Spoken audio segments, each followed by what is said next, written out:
la persévérance des héros, la persévérance des champions.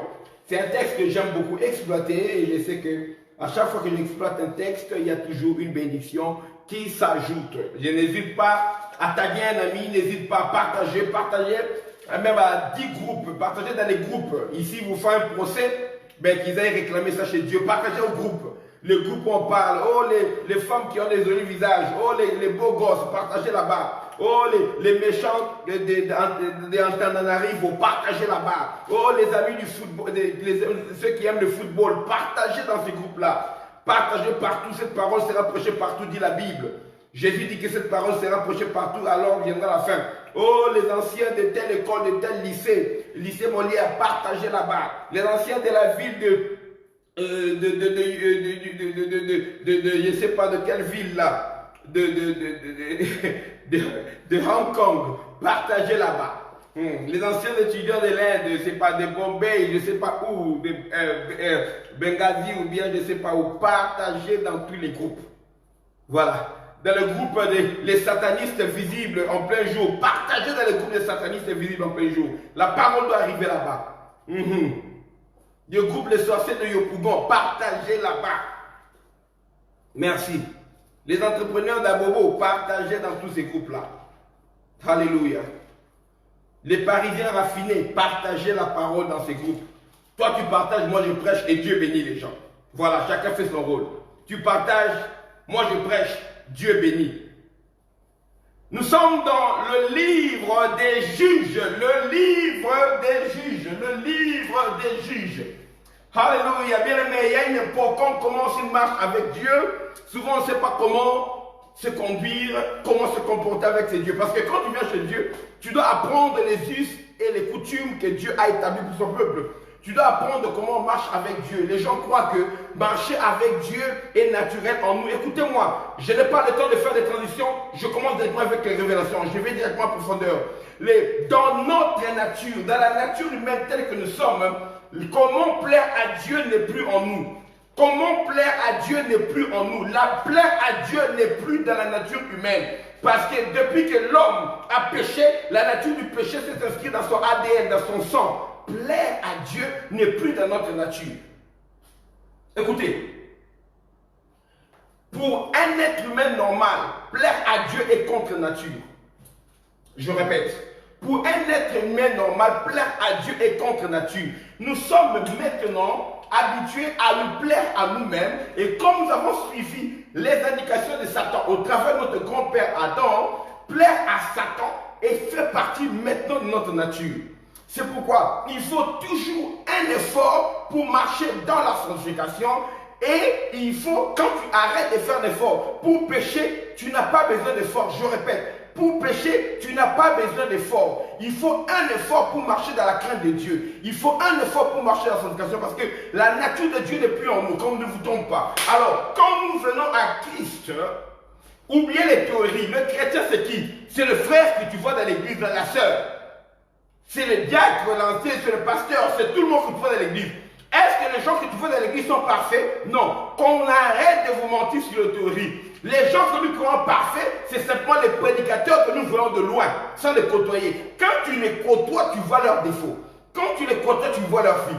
Pourquoi? De la même manière que nous voyons les défauts de Moïse, les défauts de Josué, les défauts d'Abraham, d'Isaac, parce qu'on a écrit leurs livres. Si on écrit la vie des hommes de Dieu que nous voyons dans la télévision, nous verrons les mêmes défauts. Dieu n'a pas eu peur, il n'a pas eu honte d'exposer les défauts de ses serviteurs pour montrer que même ceux qui les servent ont des défauts. Jésus a dit, parmi tous ceux qui sont nés des hommes, il n'y a pas quelqu'un qui est plus grand que Jean-Baptiste. Mais ce Jean-Baptiste-là, c'est lui qui a eu la crise de la foi, qui a demandé aux gens, demandez à ce Jésus-là, est-ce que c'est lui le Christ qui doit venir ou bien il y a un autre Christ qu'on doit attendre? Attends, c'est pas lui qui a dit aux gens, voici l'agneau de Dieu qui ôte le péché du monde. C'est pas lui qui a dit qu'il est grand, il faut qu'il croisse, moi je descende. Je ne suis pas digne de délier la courroie de ses chaussures. C'est pas lui qui a dit que moi je vous baptise d'eau. Lui vous baptisera de feu et du Saint-Esprit. Mais c'est lui-même qui dit, est-ce que c'est possible? Jean-Baptiste a eu la crise de la foi si Jésus était réellement le Fils de Dieu. Et pourtant Jésus est dans sa famille parce qu'Élisabeth et Marie étaient des cousines. Élisabeth était cousine à Marie. La maman de Jean-Baptiste était cousine. maman de Jésus-Christ. Mais Jean-Baptiste a eu la crise de la foi. Et Jésus-Christ n'a pas eu honte d'exposer cela dans la Bible. Alors, marcher avec Dieu, ça s'apprend. Que personne ne vous montre en disant qu'il a le monopole de la communion, de l'intimité avec Dieu, le monopole de l'onction, le monopole de la sanctification, le monopole de la connaissance, le monopole de l'ignorance, qu'on ne vous trompe pas. Marcher avec Dieu, ça s'apprend. Et quand tu viens à Christ, tu es une nouvelle créature, les choses anciennes sont passées, voici, toutes choses sont devenues nouvelles. Ce qui sont devenues nouvelles, là, quoi? C'est les attentes. C'est ce qui était programmé pour nous, la condamnation. Mais notre nature de péché, elle est encore là en nous. Ça ne veut pas dire que ta nature du péché est passée, c'est faux, on vous a mal péché. Mais les attentes, la condamnation, notre destination, le sort éternel, c'est passé. Être étranger aux alliances divines, c'est passé. Les choses sont devenues nouvelles. Nous sommes maintenant peuple de Dieu, gens de la maison de Dieu. Nous sommes maintenant sanctifiés. Nous sommes destinés à la royauté. Nous sommes destinés à la vie éternelle. Notre destination change, c'est ce qui change. Mais la nature du péché, malgré la nouvelle nature que nous avons reçue, Dieu a voulu que la nature du péché ne disparaisse pas, qu'elle reste en nous. Mais que nous soyons capables de la contrôler. C'est ce processus qu'on appelle, on ne prêche plus cela. On ne prêche plus cela. Même pour beaucoup, ce sera la première fois qu'ils entendent ce mot. On prêche de l'onction, on prêche de la grâce, on prêche de la sanctification, mais le processus qu'on appelle, nous, on nous répétait cela à tout moment. Le brisement. Demandez à combien de chrétiens s'ils connaissent ce que c'est que le brisement. Ils ne connaissent pas. Or, nous, on nous parlait du brisement matin, midi, soir. C'est pourquoi ça produit des hommes de Dieu forts. Tout ce qui prêche sur Facebook, Internet, partout. Est-ce que vous entendez quelqu'un parler du brisement? Ils ne connaissent même pas ce concept-là. Dieu a fait qu'il y ait le brisement. Ça veut dire quoi? Lève les gars. Jésus-Christ, au travers de la parole, eu égard à notre vie passée, en regardant notre vie passée, nous apprenons à nous dépouiller du vieil homme qui se corrompt par les convoitises trompeuses. Et à revêtir l'homme nouveau. Attends, ça ne vient pas automatiquement au moment de la nouvelle naissance. C'est un processus. C'est-à-dire que la parole du mur est pour les hommes faits, dont l'habitude est exercée par leur manière d'obéir à la parole de Dieu. Leur volonté est exercée. Plus tu t'exerces à obéir à la volonté de Dieu, tu acquiers la maturité spirituelle, tu grandis. La croissance ne vient pas par imposition des mains. La croissance vient en appliquant ta volonté à la volonté de Dieu, en te soumettant à la volonté de Dieu volontairement. Il n'y a pas une croissance sans engagement de notre propre volonté. Oh my goodness, je dis, il n'y a pas de croissance spirituelle sans engagement de notre propre volonté. Sinon, Dieu serait injuste de faire croire la sœur en Christ ici et de laisser bébé spirituel notre frère en Christ. La croissance spirituelle demande notre volonté propre. Ce qui veut dire que celui qui n'applique pas sa propre volonté peut monter à grade à l'église, mais peut rester bébé spirituel. Ce qui est dangereux, c'est quoi? Un prédicateur, un pasteur peut être bébé spirituel. Parce que la croissance demande une implication personnelle. Ce qui s'implique pas personnellement dans sa relation avec Dieu. Pas la relation de la prière, la relation dans l'obéissance à la parole de Dieu. Parce que les bouddhistes prient. Le musulman prie. La croissance ne vient pas de la relation de la prière. La relation de la prière accroît notre sensibilité aux choses de Dieu. Mais la maturité spirituelle vient par l'obéissance à la parole. Tu peux beaucoup prier. Si tu n'obéis pas à la parole, tu es un bébé spirituel. Est-ce que les bombes arrivent à destination? Est-ce que ces bombes arrivent là et ça doit descendre pour détruire les préjugés? Afin qu'il y ait un retour noble, dynamique à la parole. Un retour conséquent à la parole de Dieu. Bien aimé, si ça coupe, je vais recharger rapidement, ne vous inquiétez pas. Je vais recharger rapidement. Parce que mon réseau est fini, je n'ai pas eu le temps d'aller dans l'abonnement là. Et j'ai rechargé rapidement comme ça, partiellement. Si ça coupe, je recharge. Alors vous comprenez, tu peux devenir pasteur, maman pasteur, diacre, diaconesse, être un bébé spirituel. Pourquoi? Parce que la croissance spirituelle n'a rien à voir avec la position qu'on peut occuper dans l'église. Même la manière de prêcher, on peut prêcher et être un instrument qu'on utilise pour exercer les dons, mais pourtant tu es encore charnel et tu es un bébé spirituel. C'est pourquoi Paul disait à Corinthe, vous savez, il y a ceci, il y a des impudiques, ceci, il y a ceci, il y a des outrages, il y a tout ce monde-là parmi vous, des gens qui se haïssent, qui les détestent. Même à cause de cela, beaucoup sont morts parmi vous. Pourquoi? Parce que vous êtes encore charnel. Mais pourtant, l'église de Corinthe était remplie de dons spirituels. C'était rempli de prophéties de paroles en langue. Pour cela, je veux dire que si tu prophétises avec exactitude, ce n'est pas la preuve de ta maturité spirituelle. C'est la preuve de ta maturité dans ton don. La maturité dans un don spirituel n'est pas la maturité spirituelle. Vous êtes prêts? Est-ce que les bombes sont en train de tomber là où ça doit tomber? Je répète, la maturité dans un don spirituel quelconque n'est pas la maturité spirituelle. Est-ce que ça continue? Tu peux exceller dans ton don. Dans ton don comme enseignant. Tu peux exceller dans ton don comme prophète. Là même dans le ministère, même dans le don spirituel qui n'est pas du ministère. Dans de parole, interprétation des langues, prophétie, tout ça. Tu peux exceller dans les dons, mais sans maturité spirituelle. Tu peux même exceller dans ton don sans maturité ministérielle. Et la maturité ministérielle n'a rien à voir avec la maturité spirituelle. Aïe! Je répète encore, la maturité ministérielle n'a rien à voir avec la maturité spirituelle. Est-ce que quelqu'un me comprend? Est-ce que les bombes sont en train de tomber là où ça doit tomber?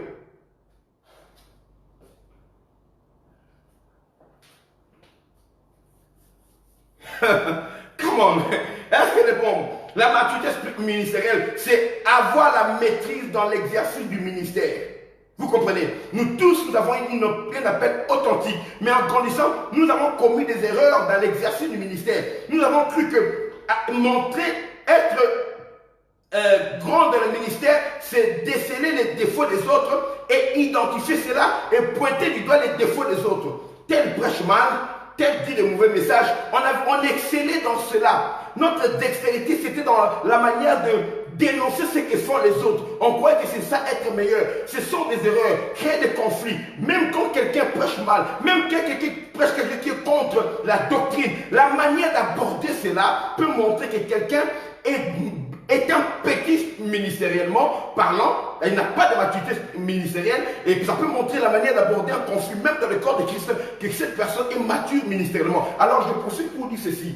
La célébrité ou la renommée dans le ministère n'est pas synonyme de la maturité du ministère. Est-ce que les bombes là sont en train de tomber là où ça doit tomber? Pour détruire les stèles que l'ennemi a érigées dans l'église. C'est le retour à la parole, retour dynamique, retour effectif à la parole. Est-ce que les bombes sont en train de tomber là où ça doit tomber?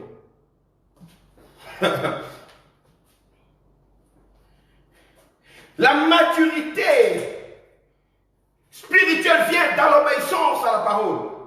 Croître dans la parole, parce que la parole est Christ. C'est pourquoi l'apôtre dit enfin que Christ croisse en vous. Il y a croître en Christ et Christ croître en toi.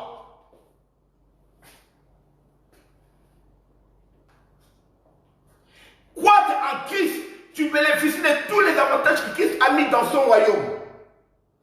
Christ croître en toi, tu manifestes le caractère de Christ en toi. Christ devient visible en toi, dans le caractère. Et croître en Christ, Christ devient visible en toi dans les dons, dans la manifestation des bienfaits et des avantages de son royaume.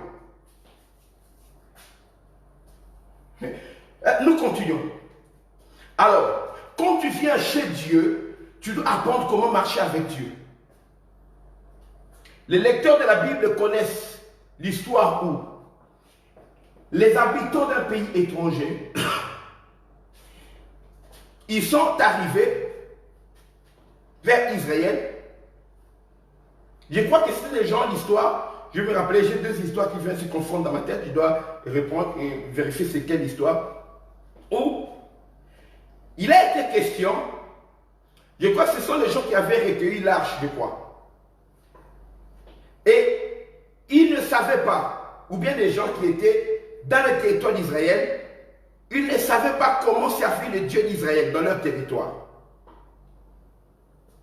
Et qu'est-ce qu'ils ont fait? Ils ont été envoyés qu'on cherche un lévite, un prêtre d'Israël, pour leur apprendre comment servir le Dieu du pays. Pour apprendre comment servir, comment faire le culte. avec l'arche ce qu'ils avaient recueilli. Ce n'est qu'après qu'ils ont amené un lévite, un Israélien, que Dieu a commencé à aller bénir ce peuple-là, un peuple étranger. Il y a des gens qui viennent chez Dieu, qui viennent dans les territoires de Dieu, qui ne veulent rien apprendre sur comment marcher avec Dieu. Nous apprenons comment marcher avec Dieu. Parce que marcher avec Dieu, plaire à Dieu, n'est pas naturel. N'est pas naturel. Un homme naturel, là, déclare quoi? L'homme naturel ne connaît pas les choses de l'Esprit de Dieu. Il ne les connaît pas, il ne peut même pas les comprendre. L'homme naturel ne comprend pas les choses de l'Esprit de Dieu.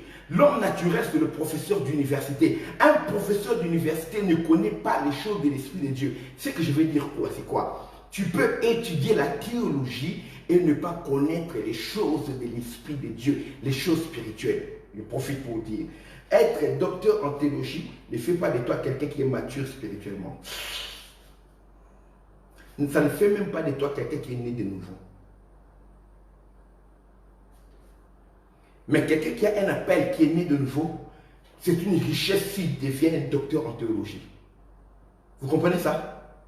Quelqu'un qui est né de nouveau, qui a la maturité, quand il devient docteur en théologie, c'est une richesse parce qu'il a des instruments enrichis pour servir le Dieu dans son appel. Les gens croient que je ne vais pas aller pour casser beaucoup de choses aujourd'hui. On fera un enseignement bien parce que nous ne voulons pas casser les choses qui sont dans le corps de Christ, même les choses qui ne sont pas bien faites, mais ça sert quand même le corps de Christ. On ne veut pas casser. Le but, c'est toujours de construire. J'enseigne toujours pour construire, pas pour casser et devenir célèbre. Il a lancé des bombes pour casser. Je casse ce qui est de l'ennemi, mais je construis ce qui est du royaume. Même quand des fois ce n'est pas bien fait, parce que dans les choses de Dieu, il y a toujours un niveau. Nous croyons que pour faire des choses de Dieu, il faut toujours être à la perfection. Non. La Bible déclare que dans les choses de Dieu, qu'est-ce que la Bible déclare? Romains, chapitre 12, verset 2.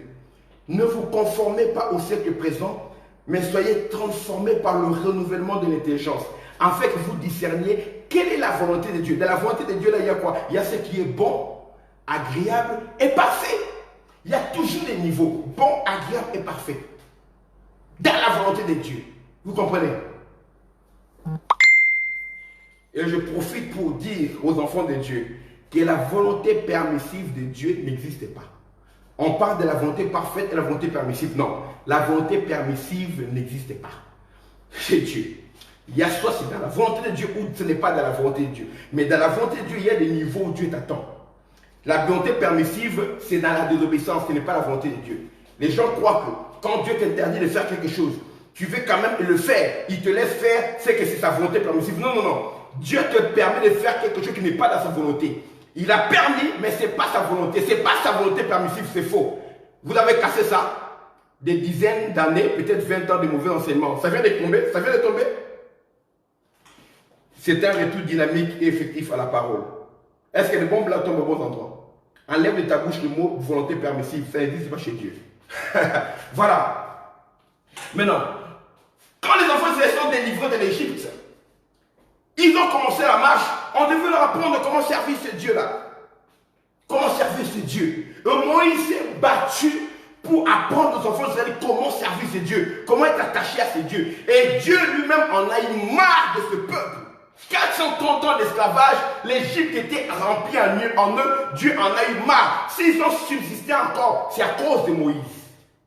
Parce que Moïse a appris à être proche de Dieu. Et Moïse a été le parfait sacrificateur, l'intermédiaire entre Dieu et les hommes. Vous avez compris?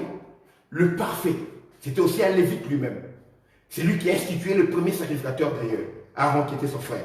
Moïse a été le meilleur intercesseur. En dehors de Christ, Moïse a été un parfait intercesseur entre Dieu et son peuple. Et à un moment, Dieu a dit, bon, je les laisse quand même aller. Mais à cause de l'endurcissement du cœur du peuple, Moïse même a été dénié d'entrer dans les royaumes, d'entrer dans la terre promise. Moïse a échoué d'entrer dans la terre promise à cause du peuple. La dédication à son travail.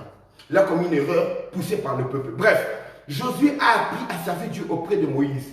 Et Josué est le premier des juges. Ça veut dire quoi? Ces enfants-là, ce peuple d'Israël, marchaient en apprenant comment est-ce qu'on sert ce Dieu-là. Ils sont entourés des fois des ennemis, ils sont entourés de combats, ils ont servi des dieux étrangers. Maintenant, dans le désert, ils apprennent à servir ces dieux-là, mais entourés des ennemis. Et ils sont arrivés à Canaan, ils ont vu des ennemis avec Josué. Ils sont à Canaan, ils devaient conquérir les terres de leurs ennemis. 9 nations qui étaient là, que eux devaient conquérir avec Josué. Et Josué a été le premier juge.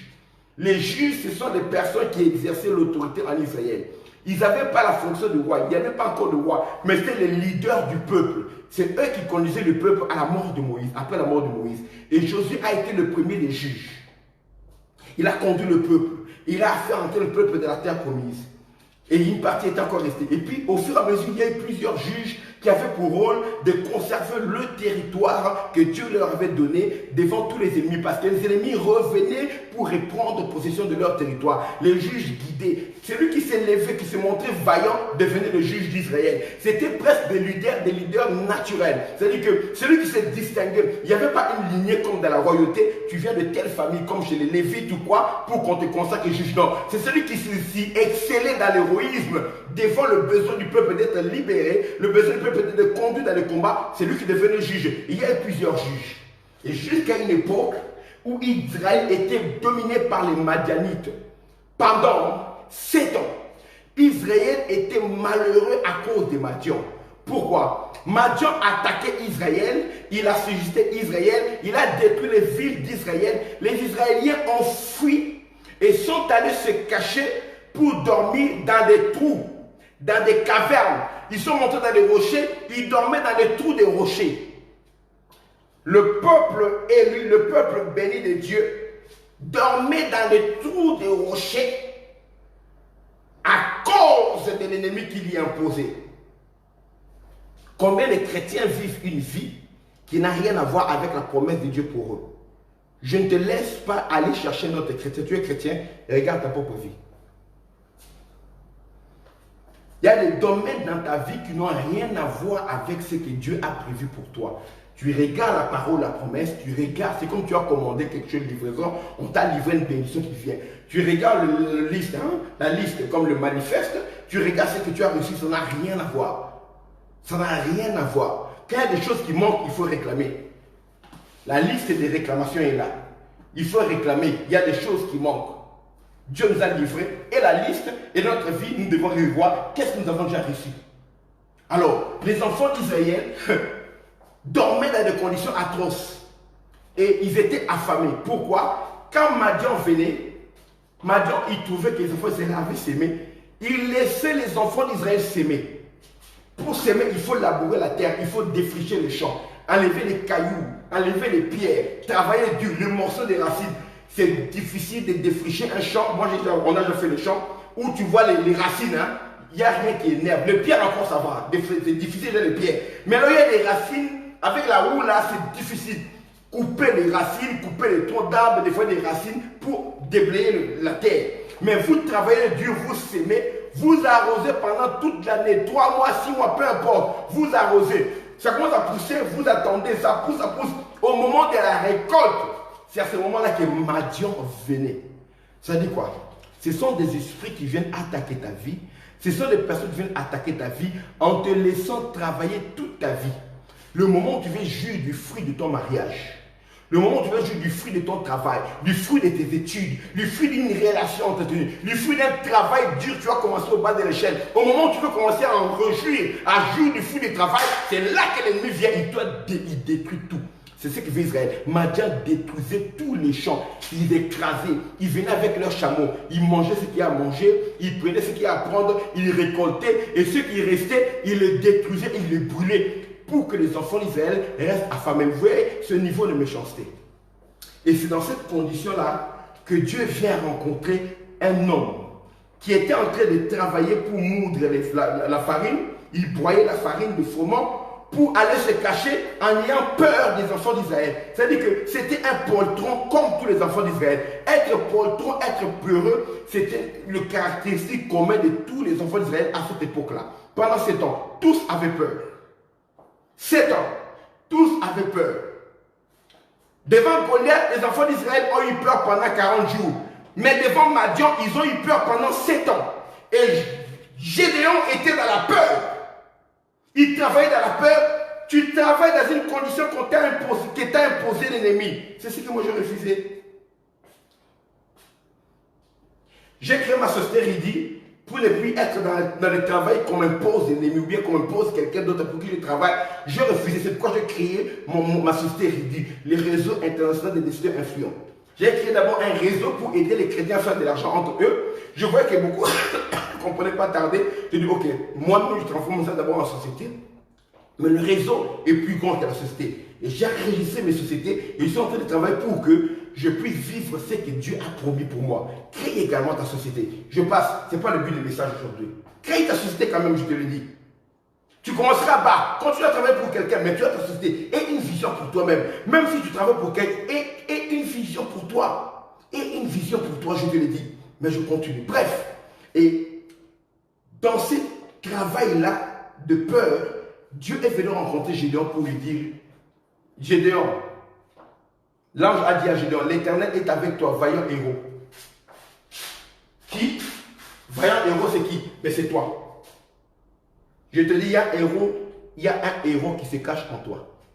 Je parle de la persévérance des héros. On t'a dit que tu es un perdant.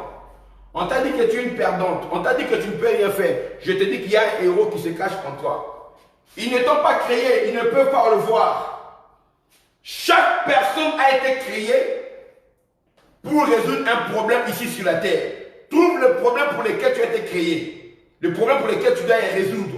Et tu dois être récompensé, valorisé à cause de ces problèmes que tu es capable de résoudre. Tu es la solution à un problème ici sur la terre. Trouve cela. Trouve cela. Même s'il y a plusieurs problèmes que tu peux résoudre, mais il y a un problème principal pour lequel, si toi tu n'es pas là, ça ne se passe pas bien. C'est toi qui dois résoudre. Trouve le problème que tu dois résoudre sur la terre. Dans ta famille, dans ton église, partout où tu es, trouve le problème que tu dois résoudre. Le problème des gens, c'est quoi? Ils trouvent des problèmes dont ils doivent commencer à parler. Oh, dans notre église, ça ne marche pas. Dans mon pays, ça ne marche pas. Oh, dans l'association, ça ne marche pas. Oh, dans mon couple, bien aimé, trouve un problème que tu dois résoudre. Ta richesse est là. Le but de ton existence est là. Pas un problème que tu vas commencer à parler, à jacasser dessus. C'est ça le problème des gens. Ils imitent pire encore. Ils ne regardent pas leurs propres problèmes, mais ils regardent les problèmes des gens. Pas pour les résoudre, mais pour en parler. Jésus dit, comment tu veux dire à ton voisin, laisse-moi ôter la paille qui est dans ton œil, pendant qu'il y a une poutre. Écoutez, la poutre a cette taille. Selon Jésus, comment toi qui as une poutre devant les yeux, tu veux vouloir enlever une paille qui est dans l'œil de ton voisin? Tu as les yeux bandés, mais tu veux enlever la poutre, la paille.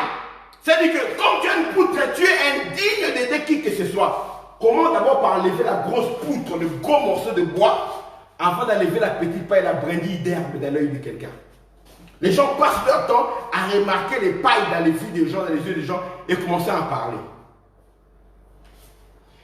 Ils remarquent la tache d'huile sur l'habit de quelqu'un alors qu'eux portent des vêtements déchirés. D'autres n'ont même pas d'habit, mais ils se moquent d'habit de la tache qui est sur le vêtement blanc de quelqu'un. Faites attention. Faites attention. Gédéon, il y a un héros qui est en toi. Si je suis vraiment un héros, pourquoi tous ces malheurs n'arrivent pas? Écoutez, même les héros de Dieu connaissent des moments difficiles dans leur vie. Fais attention si tu as un passé difficile dans ta vie. Tout ce qui a un passé difficile ne veut pas dire qu'ils ont un avenir glorieux. Mais le passé difficile te prépare à endurer le pire dans la vie. Tu es mieux équipé pour endurer le pire afin d'atteindre tes objectifs. Je répète, le passé difficile t'a déjà préparé à savoir endurer le pire.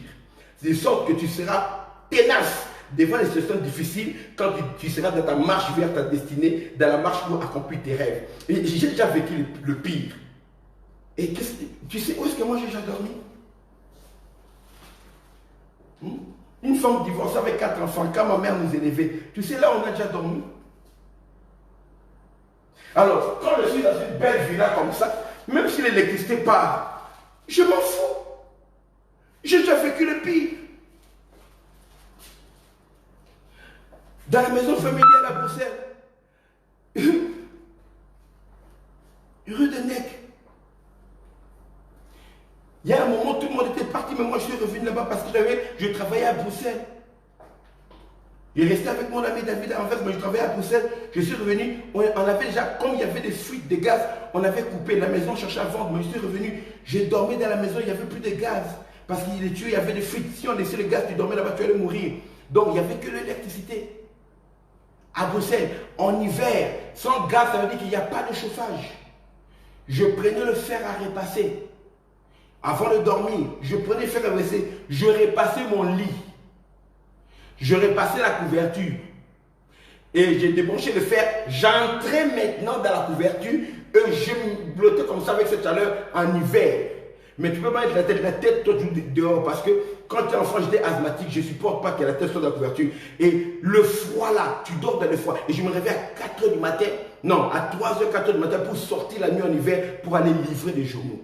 Et puis, tu connais par où les gens sont passés? Tu me vois en train de fumer avec ma femme et mes enfants à Las Vegas, tu veux jeter des pierres, tu connais? L'Europe, là, il y a des gens qui ont vécu ceci, il y a des gens qui ont fait des chèques, mais il y a des gens qui ont fait des études. Il y a des gens qui ont souffert pour payer leurs études, pas de bourse. Tu auras la bourse, Kiki. Tu connais ce que les gens ont souffert. Toi également, tu as des choses que tu as souffert. Ça t'a endurci. C'est que j'avais souffert à Kinshasa. J'étais dans une maison, il n'y avait pas d'idée. Au moins, je suis à Bruxelles. Au moins, je manque mon point de faim. Au moins, je peux encore payer ceci, cela. Ce n'est qu'un moment transitoire. Et c'est vrai, c'est transitoire. Un jour, toute cette condition, ça ne sera plus la mienne. Un jour où tu es hébergé par des gens, mais on te dit que tu dois partir là. Sans délai, non, là, tu dois partir. J'ai déjà vécu ça. Je savais qu'un jour, j'aurai un chez moi. C'est tout. Vision. Même si tu es un appelé de Dieu, ça n'empêche pas que tu puisses avoir de mauvaises choses. Est-ce que Dieu n'avait pas vu Gédéon depuis longtemps? À Jérémie, il a dit que depuis que tu étais dans le ventre de ta mère, je t'avais consacré. Il vient dire à Gédéon, tu es un héros. Tu as une identité que tu ignores, mais que Dieu connaît. Ça ne veut pas dire que parce que tu as passé de mauvaises choses dans ta vie, tu as commis des erreurs, que la main de Dieu n'est pas sur toi. Non, oublie ça. Je parle de la persévérance des héros. La persévérance des champions de Dieu. Ce que l'homme devait faire, c'est transmettre la vision de Dieu dans la vie de Gédéon pour que Gédéon arrête sa propre vision de sa vie, de sa famille. Je suis le plus petit de ma famille est la plus petite de Manassé, nous sommes la plus petite tribu d'Israël. Arrête ça! Entre dans la vision de la grandeur. Comment tu veux évoluer dans la grandeur avec la vision de la petitesse pour ta vie? La vision qui a dit aux enfants d'Israël, nous étions à leurs yeux. Oui, eux ne voient. Écoute, je ne peux pas interdire à mon ennemi de me voir comme une sauterelle, mais je m'interdis à moi-même de me voir comme une sauterelle. Les enfants d'Israël, les 10 étions-là, ils ont dit, nous étions à leurs yeux. Et au nôtre comme des sauterelles, mon ennemi ne peut pas m'imposer sa vision. Satan ne peut pas m'imposer sa vision. Les occultistes ne peuvent pas m'imposer leur vision. Oh, je refuse. Le lobby des homosexuels ne peut pas m'imposer leur vision. Les gens des nouvel ordre mondial ne peuvent pas m'imposer leur vision. Votre vision, c'est à vous. Dites ce que vous voulez de moi, mais je sais qui je suis en tant que fils de Dieu parce que j'ai ma carte d'identité qui est décrite dans la naissance. Je suis né avec l'église. Là où l'église a été conçue, prophétiquement, l'église est née de la côte de Jésus parce que la femme a été tirée de la côte de l'homme. Quand Jésus-Christ était mort, on a pris la lance, on a trouvé sa côte. De la côte est sorti le sang qui nous sanctifie et l'eau qui nous purifie, qui est également l'eau de la parole. Là, les gars, enfin de purifier cette église avec le sang et l'eau de la parole. C'est là que l'église est née. L'eau et le sang est sorti. Rappelez-vous quand une femme met au monde, la femme met au monde au travers, bien sûr, de la voix basse où elle met au monde. Quand une femme met au monde, c'est le sang et l'eau qui sort. Mais Jésus n'a pas mis au monde par la voix basse. Jésus a mis au monde par les côtes parce que c'est Adam. Le deuxième Adam, c'est lui. Le premier Adam, on a tiré sa forme de sa côte. Deuxième Adam, de la côte également, on a tiré l'église. Nous savons. Maintenant, là, c'est la conception prophétique. Maintenant, le jour physique, la date de naissance physique, il y a la conception. Prophétiquement, elle était née, mais physiquement, l'église est née le jour de la Pentecôte. Dans Actes de l'Apôtre, chapitre 2, verset 1er. C'est là dans notre identité. Je suis né là. Et je connais ma destinée. Le nom du Père est là dans ma carte d'identité. Le nom de la mère est là dans ma carte d'identité. Ma destinée est là. Profession, c'est là.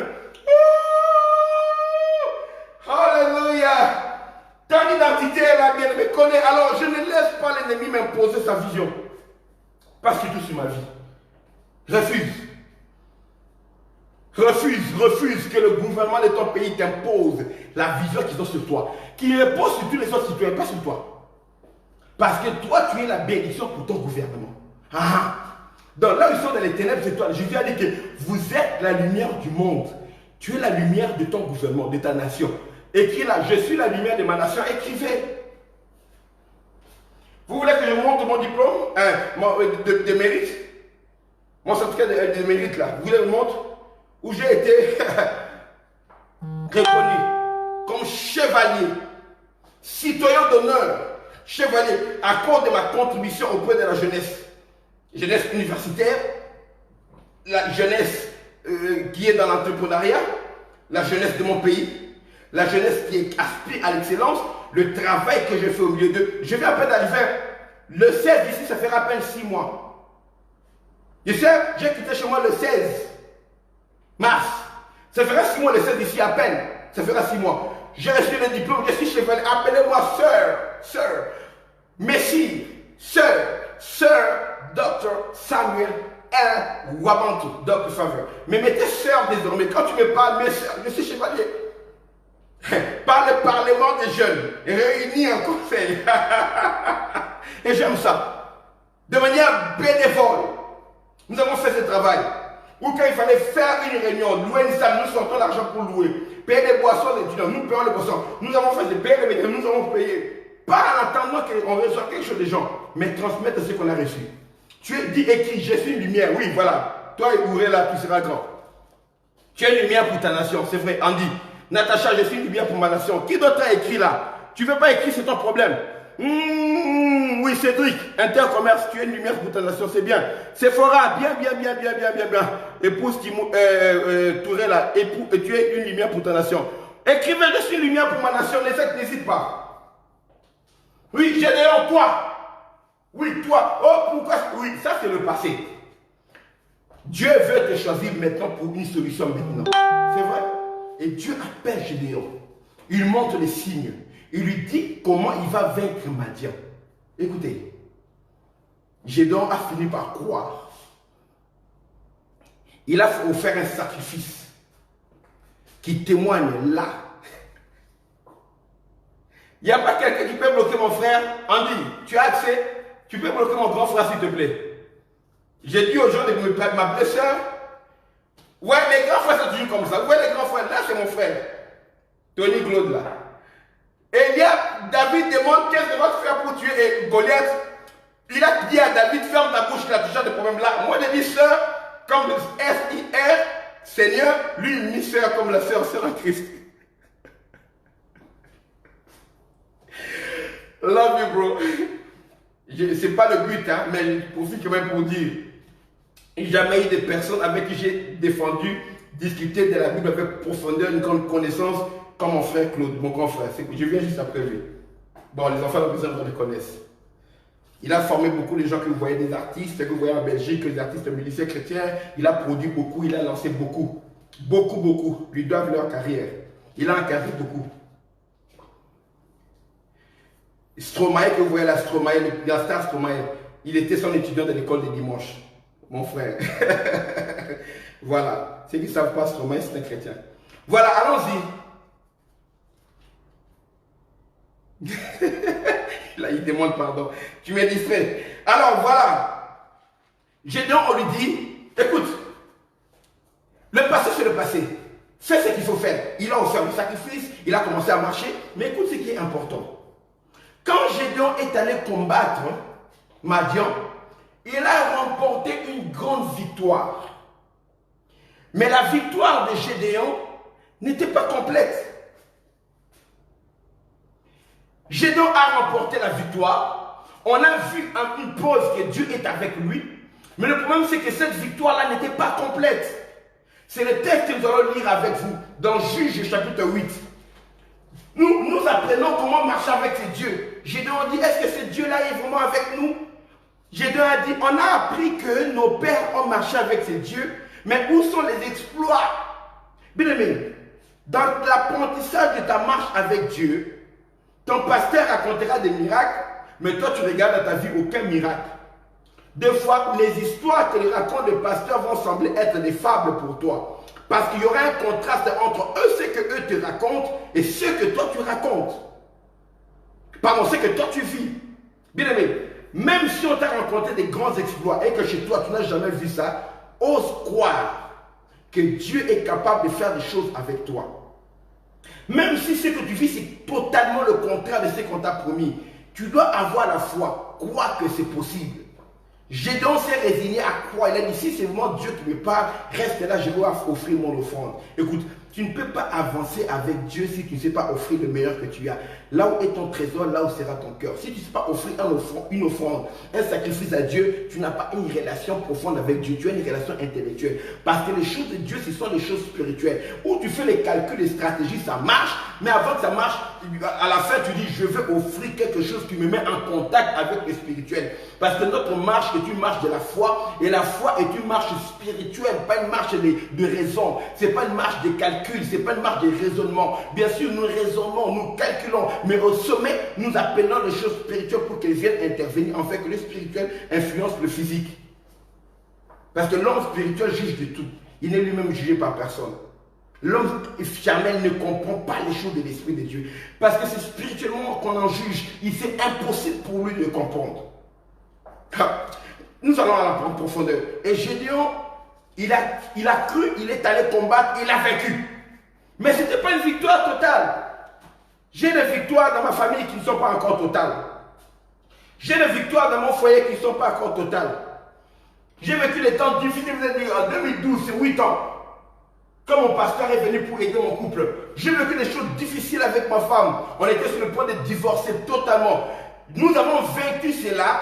Nous avons vaincu pour reconstruire notre couple, reconstruire notre foyer. Mais il y a des victoires là-dedans qui ne sont pas encore totales. Que doit continuer à veiller à remporter de victoire en victoire. Mais tout est parti d'une décision. Un jour, j'ai décidé, bon, ok, advienne que pourra, je ne divorcerai pas. On a décidé cela avec ma femme. De là, l'option de quitter le foyer, c'était fini. Maintenant, c'était l'option où nous sommes obligés à vivre ensemble. D'ailleurs, c'est le vœu qu'on avait fait. Pour le meilleur, pour le pire, nous avons commencé à travailler et les choses sont arrivées qui s'approchent du pire. Qui s'approchent des choses mauvaises, difficiles, pénibles à endurer. Mais nous avons dit, nous allons travailler main dans la main pour arriver. Il y a des victoires qui ne sont pas encore totales, mais ce n'est pas une raison pour abandonner. Il y a des victoires dans ton travail, dans ta carrière, ce n'est pas encore des victoires totales. Dieu t'a donné certaines victoires, mais sache que ce n'est pas encore la victoire totale de Dieu pour toi. Tu ne dois pas abandonner. Je parle de la persévérance des héros. Ceux qui ont eu l'audace de croire à la promesse de Dieu alors que ça ressemblait à de la folie. Ceux qui ont eu l'audace de croire à la peine de Dieu alors que ça ressemblait à la folie. Ceux qui ont l'audace de poser des actes, faire une semence, faire un don, poser un acte de foi en espérant moissonner, récolter, alors ça semblait être une folie. Dans le cheminement là, il n'y a pas encore ce que tu as vécu. Tu as semé une grande somme, tu attends une récolte par rapport à ce que tu as semé. Mais ce que tu moissonnes, ce n'est pas encore là. Ce sont des petites victoires, mais ce n'est pas vraiment la récompense là, de harvest. Ce n'est pas encore la moisson que tu attends. Ce n'est pas une raison d'abandonner. Continue à persévérer. Sème encore une autre sémence. Donne encore un autre don. Donne encore une autre offrande qui va arroser ce que tu as déjà fait. Tu as combattu. Tu as vaincu. La victoire n'est pas totale. Les ennemis s'éparpillent. Ce n'est pas la peine d'abandonner. Écoutez-moi très bien. Nous sommes dans Gédéon. Pardon, dans Juge. Le livre de Gédéon n'existe pas, s'il vous plaît. Nous sommes dans Juge chapitre 8. Là, on nous parle de cette histoire de Gédéon. Gédéon a vaincu. Mais certains rois, certains de ces chefs-là se sont carapatés. Ils ont pris la poudre d'escampette et Gédéon était à leur poursuite. Il était à leur trousse. Juge chapitre 8.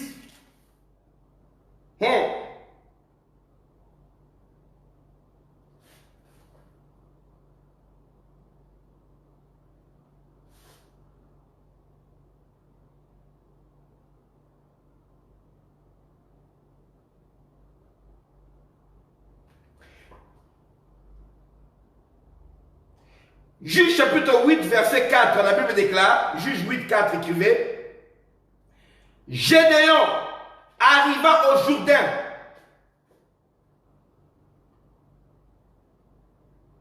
Et il le passa. Lui et les 300 hommes qui étaient avec lui. Fatigués, mais poursuivant toujours. Oh yes. Vous avez bien lu? On a bien lu, non? Est-ce que j'ai bien lu? Juge 8, 4.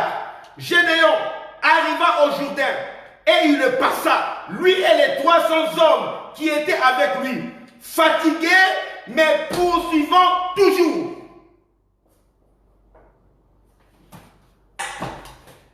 Quand Gédéon a vaincu, il y a 2 rois qui sont enfuis.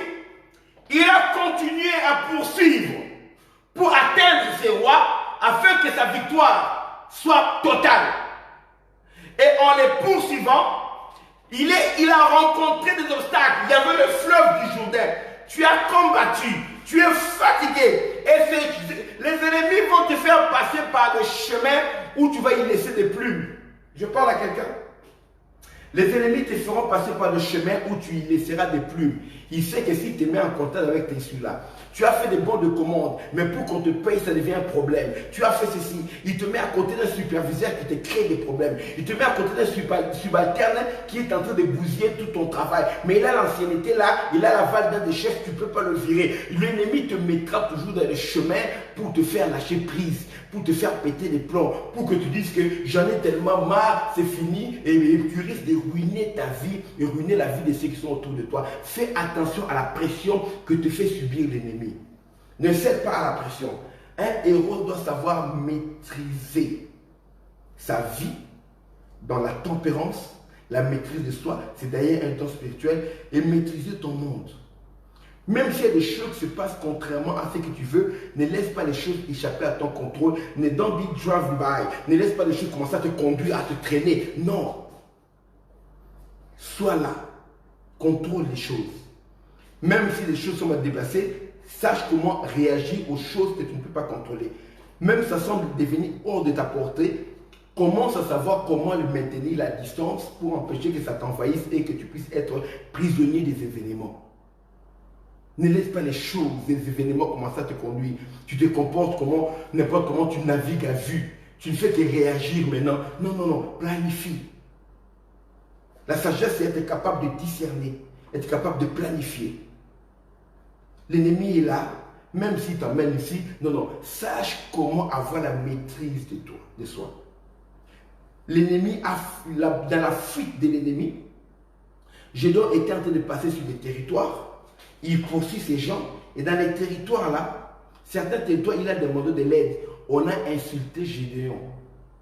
On l'a dénigré, insulté, alors qu'il se battait pour eux. Comme à Horeb. Vous avez vu ça? Là-bas, quand il passait, les gens, c'est écrit.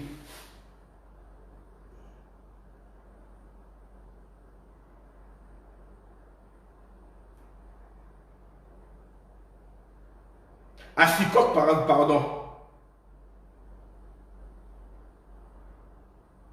À Pénuel également, 2 territoires, Sukkoth et Pénuel. Comment Gédéon a été insulté. Mais au lieu d'engager une bataille contre les gens de Sukkoth et de Pénuel, il a dit non, non, je reviendrai m'occuper de vous après. Je ne vais pas me disperser, je continue à poursuivre mes objectifs. Je dois poursuivre pour atteindre les ennemis, Horeb et Zeb. C'est aux 2 rois-là qui sont en fuite, je dois les poursuivre, je dois les atteindre.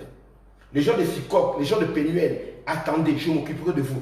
Des fois, l'ennemi, pourquoi l'ennemi a fui à côté de ces territoires, ces gens-là, en espérant que là où tu vas t'embourber dans notre combat, lui va prendre le large encore. Bien aimé, il y a des combats qui viennent s'ingérer dans nos combats pour nous distraire dans le combat principal de notre vie. Aïe. Il y a des combats qui viennent s'ingérer dans nos combats pour nous distraire dans le combat principal de notre vie. Je répète, il y a des combats qui viennent s'ingérer dans nos combats pour nous distraire dans le combat principal de notre vie.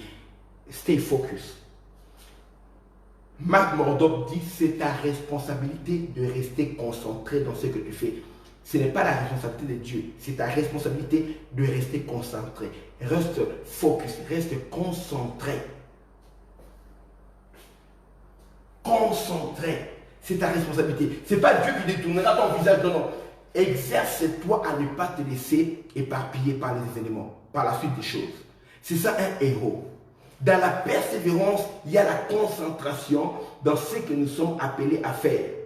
Un héros aura des challenges. Un héros, aura des défis qui voudront le détourner de son objectif principal. Ta capacité à rester concentré, c'est ce qui fera de toi un héros. Ce n'est pas seulement les défis eux-mêmes, mais ta capacité à rester concentré. La persévérance. J'ai défini la persévérance comme ceci. Ceux qui sont avec nous pendant des années connaissent. La persévérance, c'est continuer à faire la même chose avec la même ardeur sans se relâcher. C'est ça. Je continue à faire la même chose avec la même ardeur sans se relâcher. C'est ça. Gédéon est arrivé au Jourdain fatigué. Il a traversé le Jourdain fatigué avec ses 300 hommes. Ils étaient en sous-effectif. Ils étaient donnés pour perdants. Mais il a dit, nous allons continuer jusqu'à ce que Dieu a dit va s'accomplir. Oh, c'est difficile.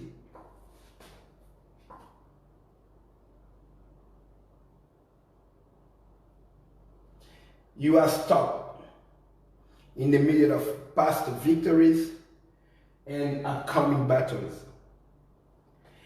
Tu es coincé entre les victoires du passé et les défis qui sont devant toi, que tu n'as même pas encore pu combattre et vaincre. C'est une position inconfortable.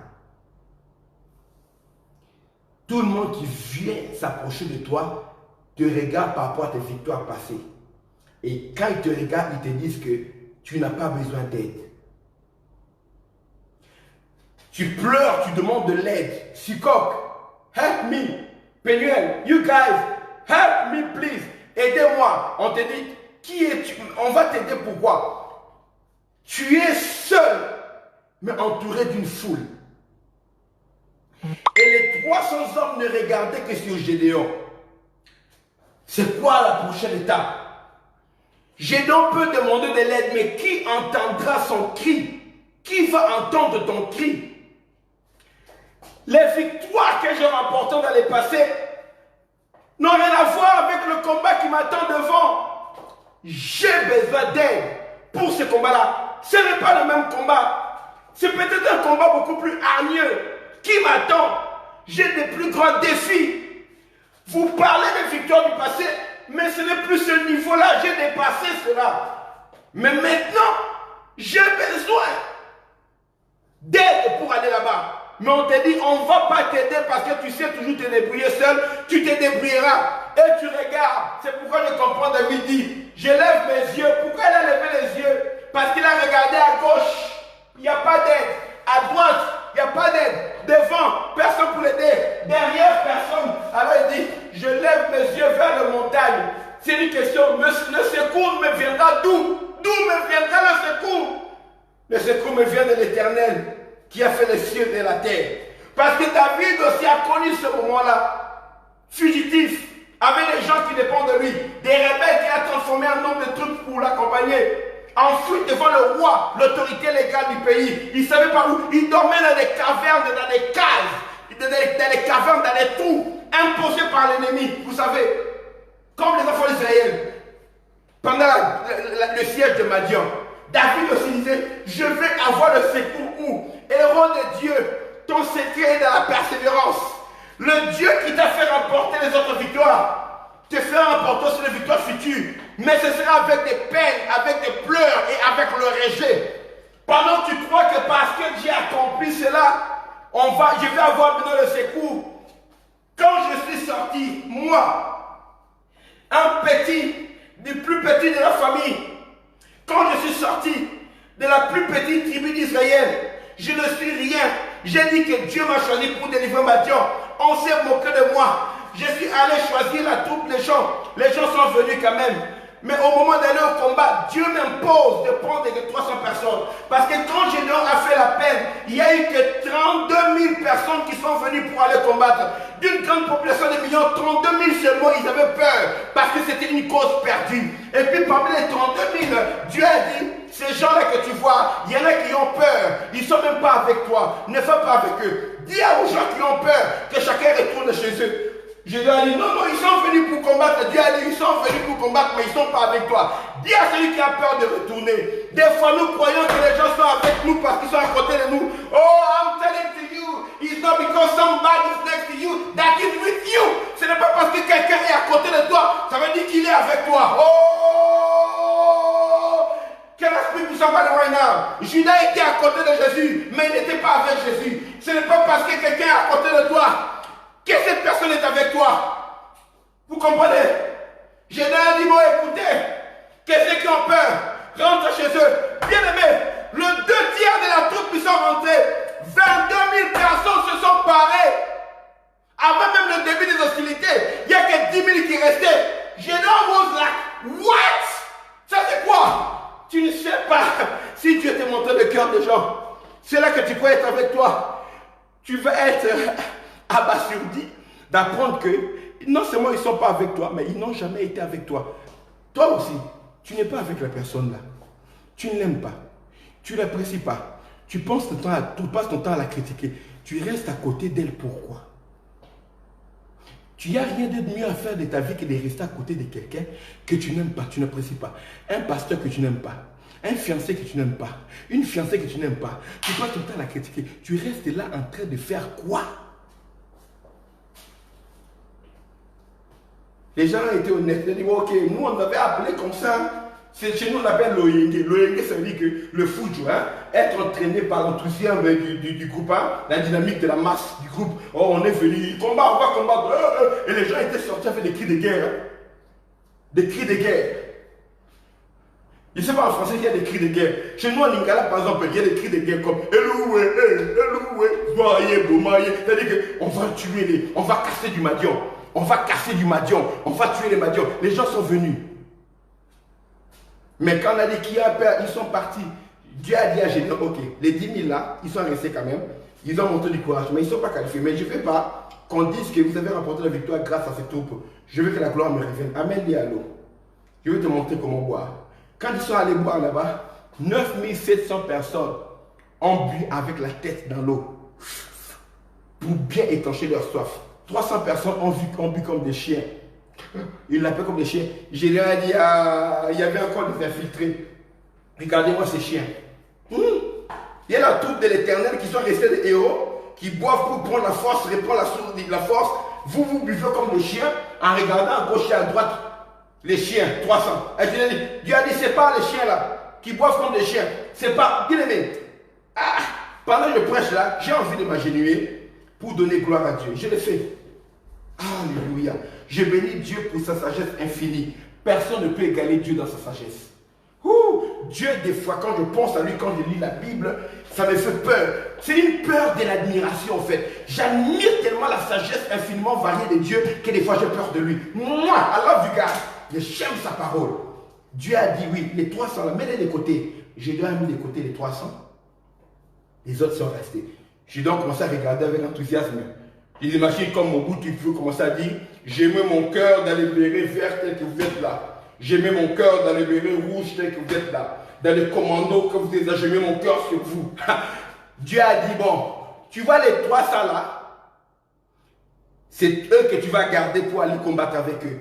Tu vois les 9700 là, laisse-le partir, ils ne sont pas dignes de venir. Pourquoi? J'ai déjà posé ça dans notre message. Dans un moment de combat, ces gens ont été égoïstes. Ils sont occupés d'eux-mêmes à boire pour étancher leur propre soif. Les gens qui sont dans l'église, dans le groupe, dans l'entreprise, dans ton team, dans ton équipe, qui ne pensent pas qu'à leurs intérêts, ce ne sont pas des gens bons pour le travail d'équipe. Mais les autres là buvaient. C'était difficile d'étancher leur soif en buvant comme de l'eau, des chiens, en lapant l'eau comme ça. Mais ils avaient une position qui leur permettait de surveiller les alentours. Des gens qui faisaient passer leur soif, leurs besoins en second plan, le besoin de rester aux aguets dans un temps de guerre. Ce sont eux que Dieu a choisis. Ne choisis pas celui qui a le plus d'argent. Ne choisis pas dans la chorale celui qui chante le mieux. Choisis celui qui ne chante pas le meilleur, mais qui a l'esprit d'équipe, qui sait se sacrifier pour la vision. C'est avec lui que tu iras loin dans le ministère. Celui-là qui n'est pas meilleur informaticien, mais qui sait se sacrifier pour l'équipe, apprends-lui ce qui lui manque. L'autre là a déjà tout. Apprends celui-là qui a l'esprit de sacrifice. Apprends-lui ce qui lui manque. C'est lui qui t'accompagnera de loin dans ton entreprise, dans ta carrière, dans ton projet, dans ton parti politique, dans ton ambition pour la conquête du pouvoir. C'est lui qui t'accompagnera le plus. C'est lui qui sait le mettre en arrière pour mettre les intérêts du groupe, de la vision en avant. La persévérance des héros, c'est fait également avec les bonnes équipes, des bonnes personnes autour d'eux. Un héros doit savoir au fil du temps comment discerner, mettre de côté les gens qui te trahissent, les gens qui te haïssent, les gens qui te méprisent. Laisse-les, qu'ils soient là, ils vont bénéficier seulement de ta bénédiction, mais qu'ils ne soient pas là pour combattre avec toi, ils vont te faire tuer. Il y a des gens, on les écarte pas pour les haïr, on les écarte pour être là pour qu'on puisse les aider demain. Je vais t'aider comme un pauvre, je vais t'aider comme un mendiant demain, mais tu ne seras pas partie des gens qui combattent avec moi. Parce qu'à mes côtés, tu vas me tuer ou bien tu vas me faire tuer. Pour t'aider comme un pauvre, je t'aiderai. Reste dans ton monde, je vais t'aider. Quand tu as besoin d'argent, tu as besoin, demande-moi. Mais tu ne combattras pas avec moi. Parce que ton cœur est mauvais. Un héros sait discerner les personnes en écoutant Dieu, les personnes qui doivent l'accompagner. Et dans ce moment de trouble, dans ce moment de combat, Gédéon était fatigué. La victoire n'arrivait pas. La Bible déclare que Gédéon arriva au Jourdain. Et il le passa. Lui et les 300 hommes avec lui. Fatigués, mais poursuivant toujours. Je veux dire à un héros de Dieu, ce n'est pas parce que Dieu t'a appelé que tu n'auras pas d'obstacles. Ce n'est pas parce que Dieu t'a appelé que tu n'auras pas de combat. Tu es vraiment englouti avec l'histoire des combats passés, mais avec les défis qui sont devant toi, qui sont encore beaucoup plus grands. Tu ne sais pas à quel sens te vouer, une manière de parler. Tu ne sais pas comment, mais lève les yeux vers l'Éternel et persévère. N'abandonne pas. C'est lui qui persévérera jusqu'à la fin sera sauvé. La victoire est de la persévérance. Continue à faire la même chose avec la même ardeur sans te relâcher. Ne abandonne pas. Ton projet, tu as rencontré des obstacles. Les héros de Dieu rencontrent des obstacles. Ce qui fait la différence d'un héros avec une autre personne, c'est quoi? Là où les autres abandonnent, eux ils décident de persévérer. Un héros est une personne exactement comme une autre. Mais c'est dans la force de caractère que se décide l'héroïsme, ou bien la lâcheté, ou bien une vie normale. Écoutez bien, c'est dans la force de caractère. La force d'un héros n'est pas dans les éléments qui l'entourent. Oh, tu as une belle voiture, tu as l'argent, tu as un bon capital, tu as les bons instruments. La force d'un héros, c'est en lui. On peut vous donner les mêmes éléments. On peut même te donner plus qu'un héros. Celui qui a une force de caractère en lui va abandonner avec des éléments maigres, va continuer avec des éléments maigres à sa disposition. Il va réussir un exploit là où toi tu as tout ce qu'il faut et tu échoues. Je répète, tu peux avoir tout, mais quand tu n'as pas de force de caractère en toi, tu vas échouer. C'est pourquoi on ne construit pas les héros à l'extérieur. On construit les héros à l'intérieur. Oh my goodness. Écrivez ça. Un héros ne se construit pas à l'extérieur. Oh, tu as tel ministère, c'est pourquoi vous voyez des grandes personnes qui flanchent, qui tombent devant les défis qui deviennent visibles. Oh, on croyait que oui, parce qu'un héros s'est construit à l'intérieur, on le bâtit à l'intérieur, brique par brique, mais à l'intérieur, pas à l'extérieur. Nous sommes trop attachés à ce qui donne, l'apparence. C'est pourquoi nous voyons des couples. Au lieu de construire l'intérieur, ils se pressent pour montrer les belles photos sur Instagram, les belles photos sur Facebook. Les gens sont en train de rire, les gens sont en train de sourire, de s'embrasser des fleurs. Ça ne nous impressionne pas les belles photos de mariage. On croit que quand tu es à côté là, bien aimé, ça ne nous impressionne pas. Il y a des gens qui sont là en train d'écouter. Les gens sont en train d'analyser. Oh, ça fait combien de temps que tu es là-bas? Oh, j'ai appris que ça. Je crois que peut-être c'est depuis une année que tu es là-bas, tout ça. Oh, ok, bon. J'arrête tout ici, je rentre là chez ma femme. Comme on dit chez ma maison, ma femme et mes enfants, comme on dit chez nous, rentrer en balançant les mains. C'est-à-dire que tu rentres les mains vides. Chez nous, il y a un terme qui me dit que tu rentres en balançant les mains comme ça. Oui. Maintenant, mes enfants, leur nourriture, la maison, les projets, c'est toi qui vas payer. Oh, ça fait longtemps, oui. Quand l'homme, moi et ma femme, on s'est entendu, oui, oh, c'est vrai. Maintenant, avant, ceux qui voyageaient avant la militaire, ils n'avaient pas. Maintenant, nous, on a la vidéo. Montre-moi ma fille, Priscilla, et ça va, on parle. Maintenant, il y a des vidéos, toutes les applications. Avant, il n'y en avait pas.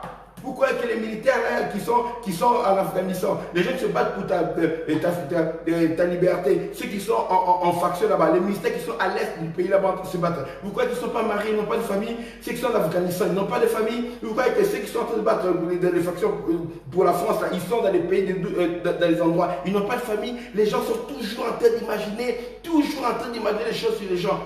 pour montrer l'apparence. Il faut que tu rentres, qu'on voit que vous êtes unis.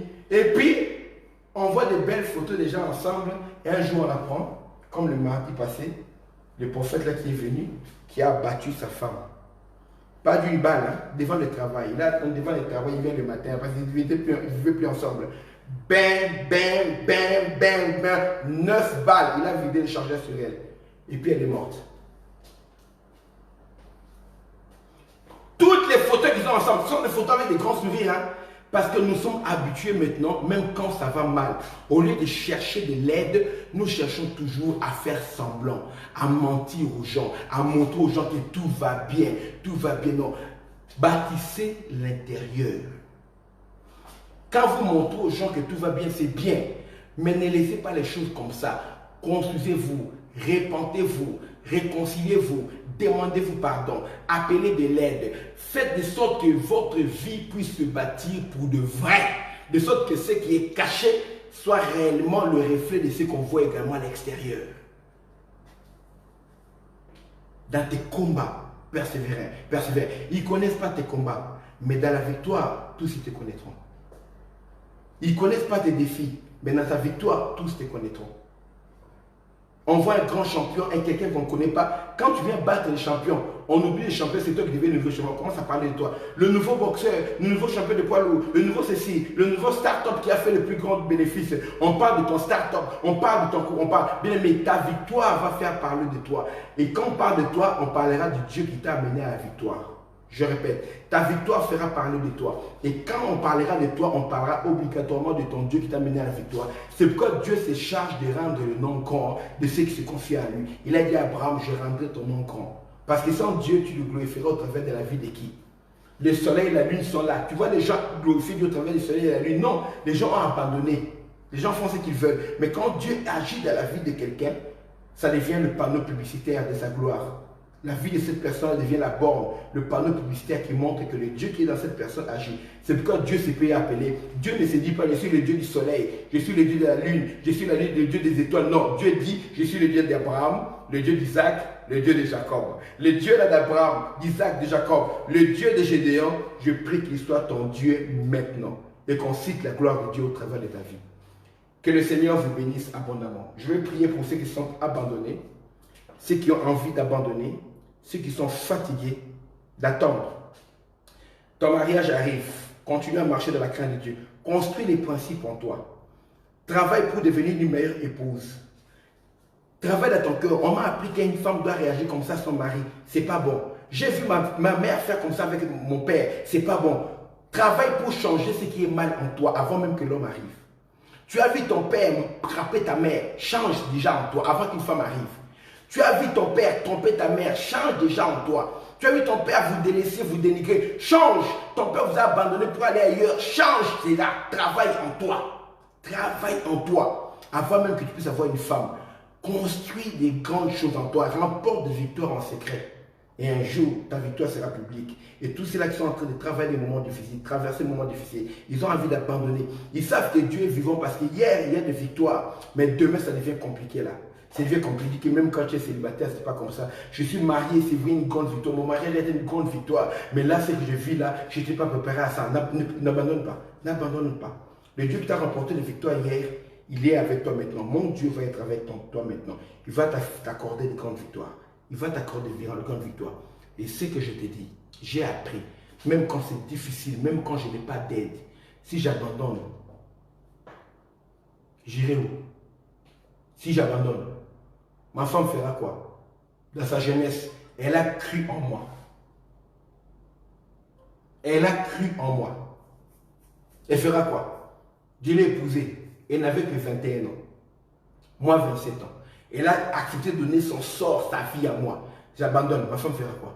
J'abandonne. Mes enfants feront quoi? Si j'abandonne, j'ai promis tant de choses à mes enfants spirituels, de la maison du roi, tout ça. Ils feront quoi si j'abandonne? Je n'ai pas le choix que de persévérer. Bien aimé, on va persévérer. On va persévérer, on va y arriver. On va y arriver. Tous ces centaines de personnes qui croient en moi, qui sont dans mes groupes WhatsApp, Sagesse pour le succès, dans plusieurs, qui croient en moi. Toutes ces personnes qui sont des universitaires, qui sont nombreux, qui croient en moi maintenant. Leur président leur en parlé, ce qui fait le docteur Samuel, c'est qu'il vient encourager la jeunesse, il vient prendre en charge la jeunesse pour les aider à les pousser vers l'avant. Il croit à ce qu'enseigne le docteur Samuel. Bien aimé, si j'abandonne, quel exemple on va mettre encore devant ces gens-là? Rien que les gens qui ont volé, qui sont devenus riches en volant, en détournant les fonds publics, qui sont devenus riches en prenant l'argent des deniers publics, non, non, non. Ou bien des entreprises de l'État qui ont, on regarde leur château qu'ils ont construit, leur salaire, il n'y a pas de rapport, non. On doit avoir des exemples de gens qui sont partis du bas et qui sont montés par la force du travail et devenus riches et sont capables d'aider dans leur communauté. Ce sont des exemples que nous voulons mettre en place partout où nous passons. Je vais prier avec toi. Seigneur, touche ton portable, touche l'écran, comme ça. Touche l'écran de ton portable. Si c'est l'ordinateur te touche, je vais prier. Je crois à la puissance de la prière. Je crois à la puissance de la prière. Seigneur, tu vois ta fille, elle est fatiguée. Elle a perdu son mari. Son mari est décédé. Elle est fatiguée. Papa, donne-la la force de persévérer. Beaucoup de gens étaient au deuil. Beaucoup de gens, beaucoup d'amis de son mari l'avaient promis qu'ils vont l'aider. Mais ils l'ont tous abandonné. Parce qu'ils ont leurs occupations. Papa, elle ne sait pas à qui se confier. Fortifie-la maintenant. Regarde ton fils. Il est fatigué. Il veut bien faire. Il a résisté. Il a refusé les propositions. Il a refusé d'entrer dans les loges. Il a refusé les propositions de péché. La facilité. La promotion qui venait avec des personnes bien placées, des femmes qui le courtisaient. Mais il devait avoir la promotion au travers du péché. Il a refusé la corruption au travers de ses autres amis, des collègues. Il a refusé. Maintenant, il souffre. Les gens, ils sont en train de le narguer. Il a envie d'abandonner, de faire comme tout le monde. Donne la force à ton fils maintenant. C'est à toi que je parle. Dieu te donne la force de continuer, d'aller encore, d'avancer. Après 1000 coudées, il te donnera encore la force de persévérer. À chaque jour suffit sa force, la force qui vient de Dieu. Regarde ton fils, regarde ta fille qui a envie d'abandonner, qui est fatiguée.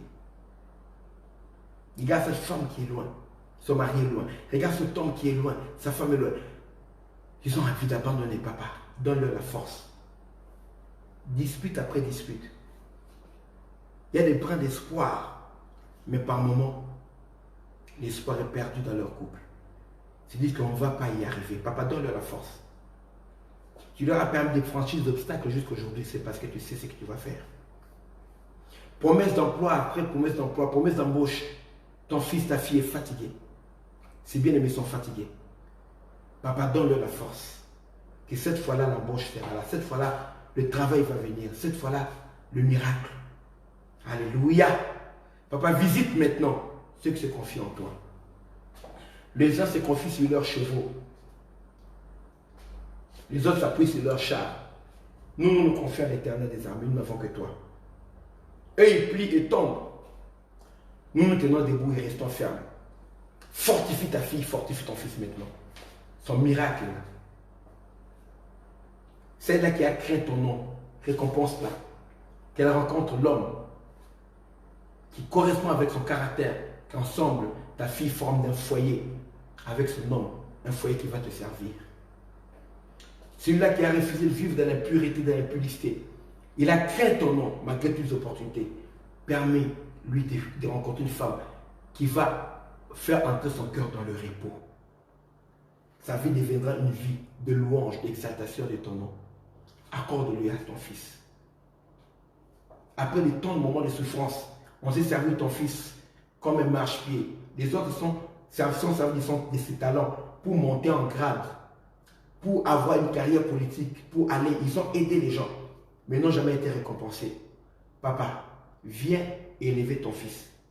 On marchera plus sur son dos. On ne marchera plus sur son dos. Élève-le. Élève-le. Fais de lui la pierre angulaire. Là, il va être placé. Et lui-même, toi, sois sa pierre angulaire. Là, il sera placé. De sorte qu'en réalité, c'est toi qui seras la pierre angulaire, là où tu vas le positionner. Au nom de Jésus. Dans tous les niveaux de prise de décision, dans tous les niveaux d'autorité dans ce pays, élève ton fils. Élève ta fille au nom de Jésus. Elle a travaillé dur, mais parce qu'elle est une femme, on la met de côté. Ou pour avoir ce qu'elle mérite, on lui demande en plus de céder son corps. Et quand elle refuse de céder aux avantages, à cet harcèlement, on refuse de lui donner la promotion qu'elle mérite. On promet les gens qu'elle a formés, mais on refuse de la promettre elle. Fais justice à ta fille. Je prie maintenant au nom de Jésus. Elle a envie d'abandonner, elle a envie de céder. Donne la force à ta fille de résister à la tentation. Donne-la la force de résister aux avances sur la tête de l'ennemi. La force de persévérer. Papa, ne tarde pas d'agir à l'égard de ta fille. Au nom de Jésus. Reçois ton miracle. C'est dans le nom puissant et précieux de Jésus de Nazareth que j'ai ainsi prié. Merci Seigneur. Merci Seigneur, Papa, pour ta grâce, pour ta force, pour ta bonté. Merci pour ce que tu fais aujourd'hui. À toi qui fais faire au-delà de ce que nous demandons et pensons, à toi soit la gloire aujourd'hui et à jamais. Dans le nom de Jésus-Christ. Amen. Voilà, que Dieu vous bénisse abondamment. Je suis content. J'ai libéré ce que Dieu avait dans mon cœur. Je vous inviterai maintenant, c'est un culte, c'est un moment merveilleux, à faire votre don, votre fonds. Vous pouvez le faire par PayPal. Est-ce que, Andy, tu peux nous envoyer le numéro de l'email de PayPal là? Je ne connais pas ça forcément. Enfin, je crois que Samuel Ouabontu officiel @gmail.com. Je crois que c'est ça. Samuel Ouabontu officiel. Est-ce que je suis, c'est bon ou bien je me trompe, right? Samuel Ouabontu officiel Gmail. Andy, tu peux nous écrire le PayPal. Tu peux faire ton fonds par PayPal ou bien écris-moi sur le numéro qui est là. Le numéro WhatsApp qui est sur cette vidéo. Les deux numéros de Kinshasa, plus 33 667 83 99 77. On t'enverra une box, le lien, le compte bancaire où tu peux faire le don pour soutenir le ministère que nous faisons, le travail de Dieu, pour soutenir l'œuvre de Dieu. Ou bien le numéro qui est là, le Kinshasa, plus 243 85 58 57 678 ou bien 678 comme on dit ici à Kinshasa. Voilà, que Dieu vous bénisse abondamment. Andy, tu es là pour écrire l'adresse.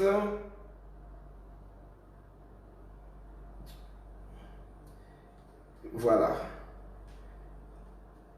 Soyez bénis abondamment. Ok. Je crois que je reviendrai vers vous par la grâce de Dieu pour avoir un moment de partage de la parole du Seigneur le mardi. Le mardi prochain, j'ai envie encore d'aller en profondeur de la parole pour enseigner, pour prêcher. Je crois que ce sera à 20h heure de Paris. Nous aurons partagé la parole de Dieu ensemble. Si tu as des questions, voilà, pour le PayPal, c'est là. C'est Samuel Ouabontu, contact officiel. C'est long comme ça? Mon PayPal est là. Samuel Ouabontu, contact officiel, @gmail.com. C'est mon email qui est là.